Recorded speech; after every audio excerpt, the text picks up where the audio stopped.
inconsistent with IMF debt sustainability targets, the Office of Finance Minister Mohammed Amin Adam said on X after the government had released its regulatory statement. He said Ghana had reached an interim deal with the bondholders, but that needed to be tweaked to meet IMF's target.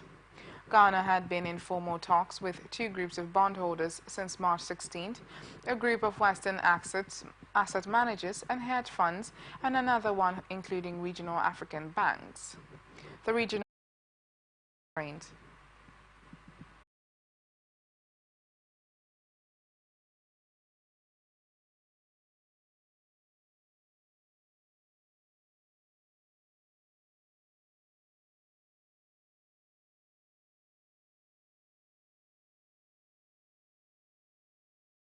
year-old Israeli went missing in the West Bank. His body was discovered on Saturday in what Israel said was a suspected militant attack, concerned by violence against Palestinians in the West Bank. In one instance, failing to enforce existing measures and said they would take up this week a series of bills to sharpen sanctions on Iran. Speaking on Sunday, Representative Steve Scalise, the number 2 House Republican, said the administration used to go fund terrorist activity.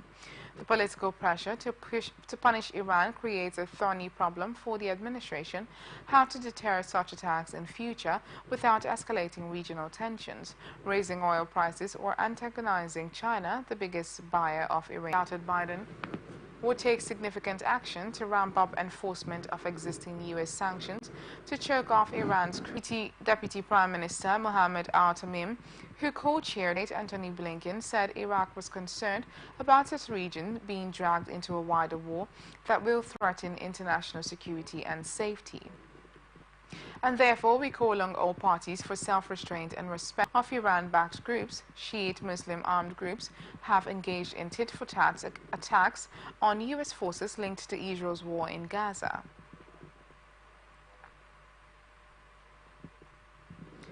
Bishop Marie Emmanuel, who was stabbed during a church service live-streamed from Sydney on Monday, is a social media star with followers around the world, but the bearded clergyman is also a divisive preacher. Dressed in dark robes, clutching a large cross and sporting a bushy grey beard, Friday night a male teenager stabbed him and other worshippers with a knife during a sermon at the Assyrian Christ Good Shepherd Church in Western Sydney. Footage posted online showed the attacker criticizing Emmanuel's comments about Islam while pinned to the ground.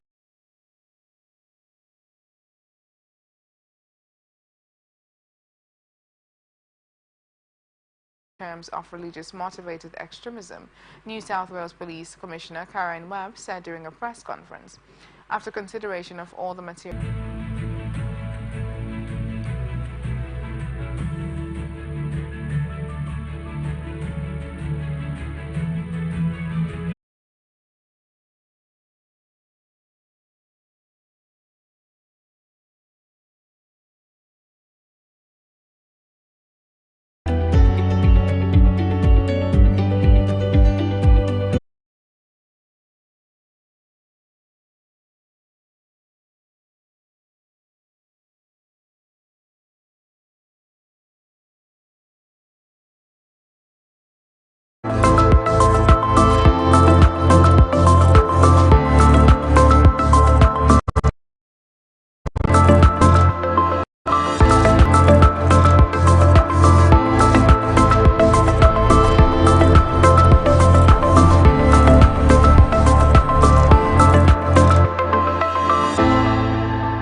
International news on Atlantic Television Network. Now the rest of our stories. South Korea.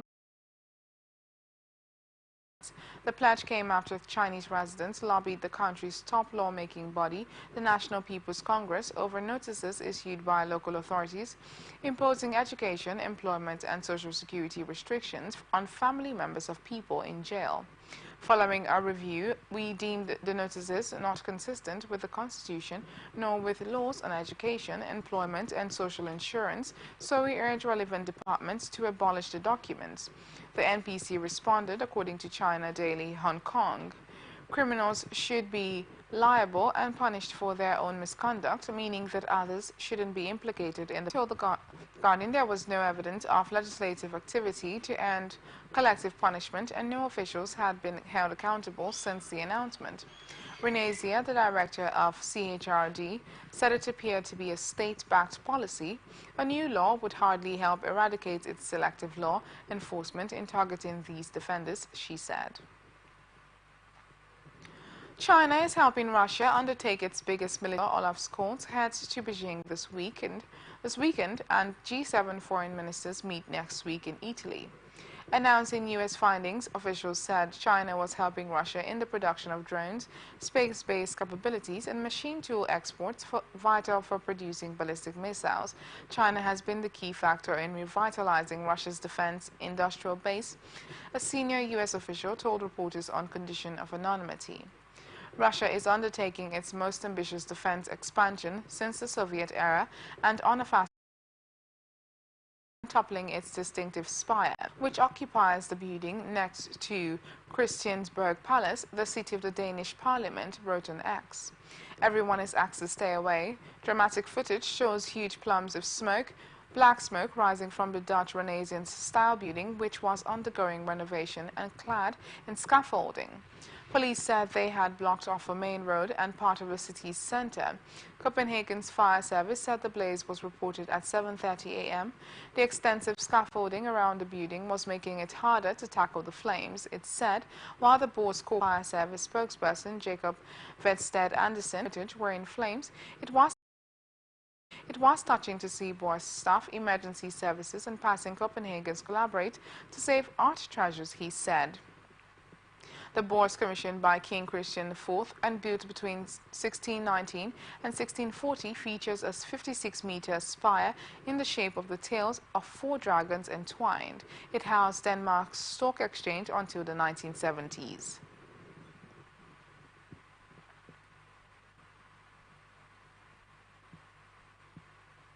A row threatening to overshadow Ursula von der Leyen's campaign for a second term as European Commission President has ended after a German colleague in her Christian Democratic Union party quit his new role as her presidency after the elections in June, but she will still need a majority of 361 EMPs in the European Parliament. And now to American news.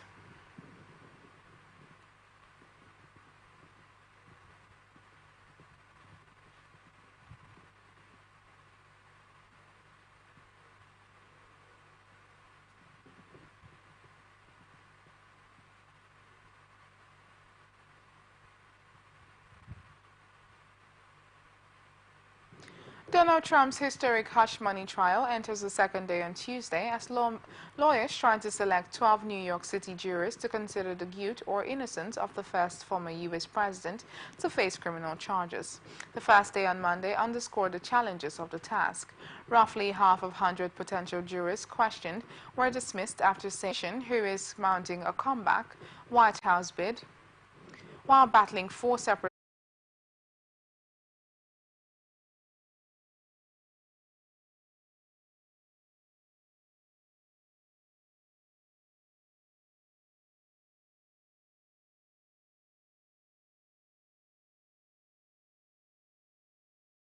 stands accused of